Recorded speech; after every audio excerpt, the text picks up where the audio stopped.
To pick up where I left off with the interpretation of my dashboard when it comes to the athlete data set and using the data to suggest when to intervene and talk to the coaches.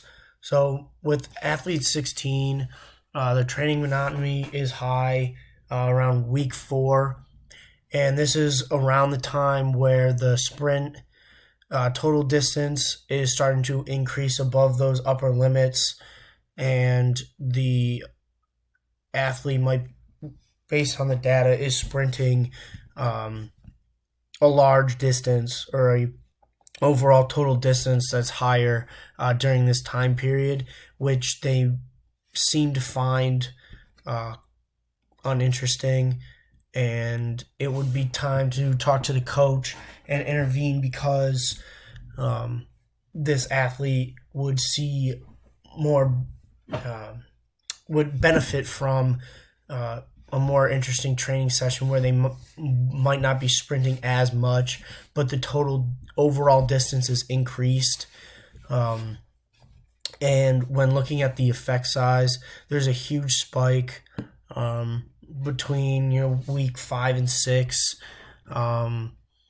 and this is right when the training monotony is lower than that upper limit, but this athlete seems to always be over that upper limit just in general, so the coach might need to change it up. And then moving to athlete 17, just looking briefly at the sleep duration and average stress. Their stress levels seem to be, right in the middle ground. I mean, 6 might be a higher number based on the questionnaire, but their sleep schedule seems that they aren't, at least from the data that was collected in the beginning, that they are struggling with getting enough to sleep. And this would also go into how their training is affected. So to intervene based on the data that was given to us, the coach should figure out or should talk to the athlete as well.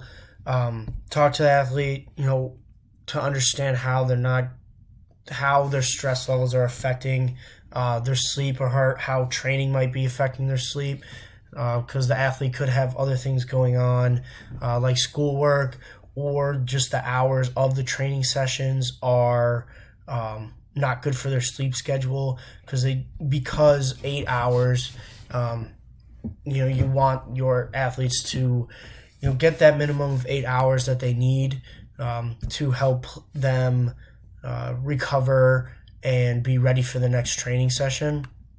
With 18, their stress levels, based on the data collected, even though there is that huge gap closer to the end, are high. 10 is pretty high for that questionnaire, and their stress levels are just way too high. It could be based on it's based on the training that they might be doing, or since this athlete 18 only had data for the beginning few weeks, at least for the GPS variables, this athlete is very stressed. You should intervene with the coach, dial back the training session, maybe take them away from training, or just slowly, bring them back into training after a brief break where they can start to figure out maybe some things that are going on outside of their sport, because you do not want the athlete to be overstressed, because it can damage them physically and mentally, and they won't be ready to prepare or play, for that matter, in the training sessions or competition. Moving to athlete 19, the average GPS session load is above that upper limit, around 4 or 5 for the week. Around 3, it's starting to increase, and then also near the end. of the data collected for the training sessions, their stress levels are high when it's peaking for the GPS. The weekly volumes are increased, so it might not just be like the sprint distance.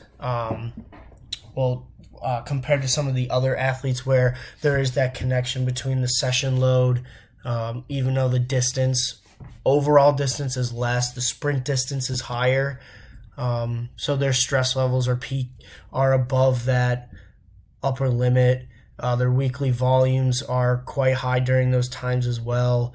So you would want to intervene, lighten the load after those spikes in stress and in the volume, just like with the overall session load as well. It would be beneficial to dial that back for the athlete, so they can lower their stress levels after. And then with athlete 20, the training monotony is in a good spot below that limit. The effect size, that week before, or compared to the week, it's higher, I should say, and it also shows with the weekly volume for those first 3 training sessions before the data drops off.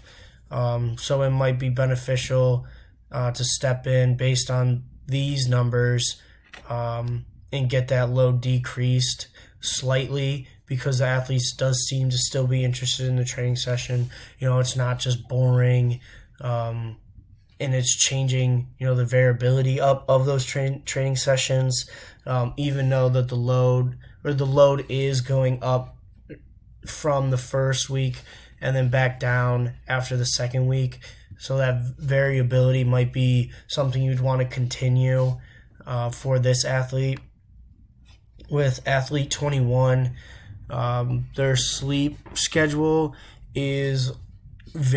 changes as well as their stress level. So on those days where they might not be getting enough sleep, like when they're at like 6 hours compared to those 10 hours where their stress levels are lower,